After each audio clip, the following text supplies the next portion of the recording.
নির্বাচনটা হয়েছে বৈষম্য বিরোধী ছাত্র আন্দোলনের ব্যানারে, বিএনপির ব্যানারে না। বিএনপির প্রত্যেকটা নেতার বক্তব্য কিন্তু অনেয়ারে আছে, এখনো আপনি সার্চ দিলে পাবেন।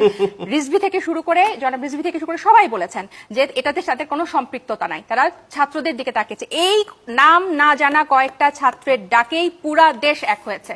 এটা আপনারা মানেন বা না মানেন, এর থেকে বড় সত্য বাংলাদেশের ইতিহাসে এই মুহূর্তে আর কিছু নাই। আপনাদের শহীদের বিচার তো আপনাদের সবার আগে চাওয়া উচিত।